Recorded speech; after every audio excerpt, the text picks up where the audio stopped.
गुड़िया के पिता शहर के जाने माने बिल्डर और काफी पैसे वाले थे। गांव से निकले गुड़िया के पिता ने खूब मेहनत से पैसा कमाया था। उनके 2 बेटे और 2 बेटी थी। बड़ी की शादी उन्होंने खूब बड़े परिवार में की थी। देखना गुड़िया की माँ, गुड़िया की शादी मैं ऐसे घर में करूँगा कि लोग कहेंगे, वाह वाह, तिवारी जी ने तो अपनी बेटी के लिए महलों का राजकुमार ढूंढा। हाँ, तो हमारी गुड़िया दिखने में भी है बिल्कुल गुड़िया सी। तभी गुड़िया की भाभी वहाँ आ जाती है। बस दिखने में ही गुड़िया जैसी है, लेकिन जबान तो पूरी 100 गज की बूढ़ी अम्मा जैसी है। अरे फिर बोली तू, गरीब घर की लड़की अमीर घर का लड़का पटा लिया, वरना तो हम अपने बेटे के लिए भी अंबानी से कम की बहू ना लाते। अरे बस करो, ऐसे बात नहीं करते बहू से। वैसे बहू बोल तो ठीक ही रही है, तुम्हारी गुड़िया को बोलने की तमीज ही नहीं है।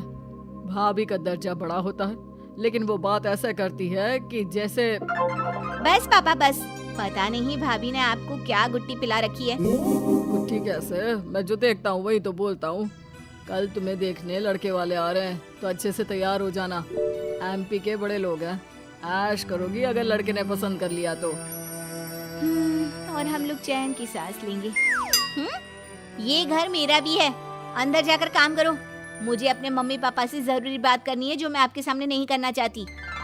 भाभी पैर पटकती अंदर चली जाती है, लेकिन उसके कान गुड़िया के पास ही होते हैं। देखिए पापा, शादी तो हम नवीन से ही करेंगे, क्या है ना कि वो पसंद है हमें। अब ये नया किरदार कहाँ से आ गया? क्यों गुड़िया के माँ, नजर नहीं रखी जाती क्या बेटी पर? अरे माँ है हम, कैमरा नहीं जो 24 घंटे रिकॉर्डिंग मोड में ऑन रहेंगे। और हाँ, ये नवीन कौन है, कितने करोड़ का टर्नओवर है? देखो अम्मा, साफ साफ बता रहे हैं, वो क्या है ना, हमको पता नहीं है कि क्या है कैसा है। कल बुला देते हैं, खुद ही बात कर लेना। अगले दिन नवीन पीली पैंट और लाल शर्ट में चिपके बाल बनाकर गुड़िया के घर आता है। वाह भाई वाह, अरे ये सोफे का कितना बड़ा गुदगुदा है, धस ही गए हम तो पूरा अंदर। तभी वहाँ नौकर पानी लेकर आता है। सर, आप चाय लेंगे या कॉफी? अरे होने वाले दामाद हैं हम, समझे? चाय कॉफी नहीं, सीधा खाना पूछो। वैसे एक काम करो, वो काजू होता है ना, उसको जरा देसी घी में अच्छे से तल कर ला दो, ठीक है? हाँ, और हाँ, बादाम को पीस कर दूध में उबाल कर वो भी ले आओ साथ में, ठीक है? जी बोलिए, तो साथ में सोने का बिस्कुट भी ले आऊं? नवीन समझ जाता है कि नौकर उसकी फिरकी ले रहा है। अरे हट, चल जा अंदर, और जो बोला है वो पहले लेकर आ। नौकर के जाने के बाद नवीन पूरे घर को ध्यान से देखता है। सोने का बिस्किट भी हम लेंगे, लेकिन वो भी सोने की ईंट के साथ। तभी गुड़िया के पापा आ जाते हैं। तो तुम हो नवीन, क्या करते हो वैसे?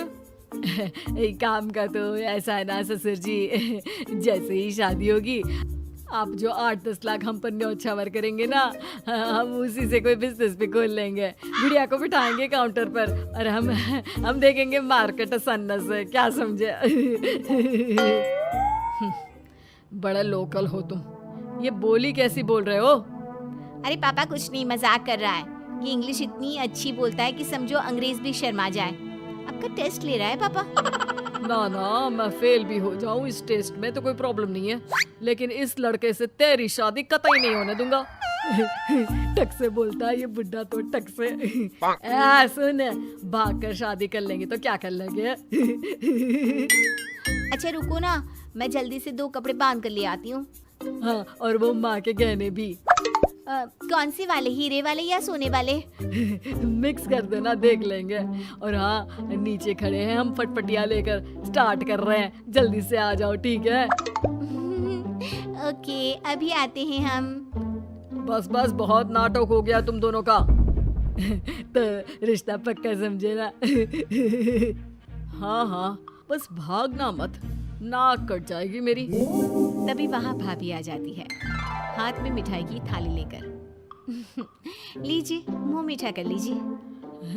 इतनी सुंदर नाकरानी रखी है। ये नाकरानी नहीं, भाभी है मेरी। वो पर्दा दिख रहा है ना, उसी के पीछे रहती है ज्यादातर, बाकी उनका रूम तो ऊपर के फ्लोर पर है। पर्दे के पीछे क्यों?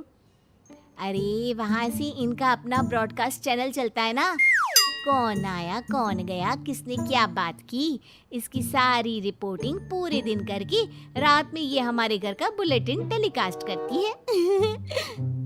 तुम्हारा हो गया क्या? तो ये लो मिठाई खा लो। खैर गुड़िया की शादी हो जाती है नवीन से। शादी के बाद गुड़िया नवीन के घर आती है। अरे यार कहाँ ले आए, अपने घर कब ले चलोगे? अरे यही तो घर है हमारा किराए का, और कहाँ ले जाएंगे तुमको? ना ना ना ना, इस छोटी सी घर में मैं नहीं रह पाऊंगी, मुझे तो बड़े मकान की आदत है। सही आदत है बिटिया। अरे हम तो बोल रहे हैं आदत के साथ कोई कॉम्प्रोमाइज नहीं करना चाहिए। जाओ कल जाओ अपने पिताजी के पास और उन्हें अपनी समस्या बताओ। अरे तिवारी बिल्डर का तो नाम चलता है, दुनिया को घर दिलाते हैं, अपनी बेटी को कैसे छोड़ देंगे इस छोटे से घर में? होता भी वही है।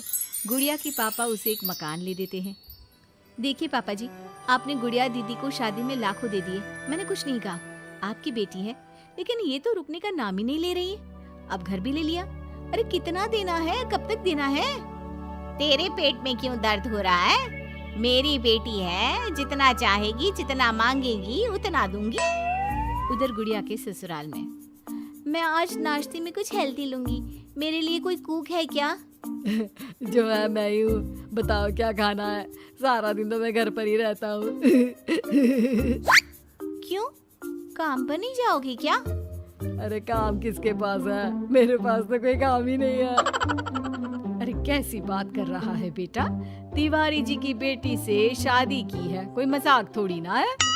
बस फिर क्या था, गुड़िया फिर पहुंच जाती है पिता के पास और नवीन को काम पर लगाने को कहती है। नहीं नहीं, अपने बिजनेस में जवाई को घुसाने की कोई जरूरत नहीं है पापा जी। बात तो ठीक बोल रही है तेरी भाभी, इस बार उसे बोल दे कि मैं कोई मदद नहीं कर पाऊंगा। गुड़िया वापस ससुराल आकर नवीन को पिता की बात बताती है। ठीक है, फिर तेरा भी क्या काम है, निकल यहाँ से। जब तुम्हारे पिता दामाद को नौकरी नहीं दे सकते तो क्या कर सकते हैं, हाँ? वो गुड़िया का सामान देकर उसे बाहर करने ही वाला होता है कि सामने गुड़िया के पिता आ जाते हैं। वो सामान लेकर क्यों जाएगी? मकान मैंने भले ही दिया है, लेकिन मकान का नाम मेरी बेटी का है, तुम्हारा नहीं। तो सामान के साथ अपनी बूढ़ी माँ को उठाओ और निकलो यहाँ से। कैसी बात कर रहे हैं ससुर जी? मैं तो मजाक कर रहा था। अब तो बड़े मकान में रहने की आदत हो गई है समधी जी। देखिए अभी तो मैं जा रहा हूँ, लेकिन शादी में जो कैश दिया था उसका सारा हिसाब लेकर कल दफ्तर में आ जाना। और हाँ, मेरी बेटी को जरा सी प्रॉब्लम हुई तो कहते हैं ना, घी सीधी उंगली से ना निकले तो उंगली टेढ़ी कर लेनी चाहिए।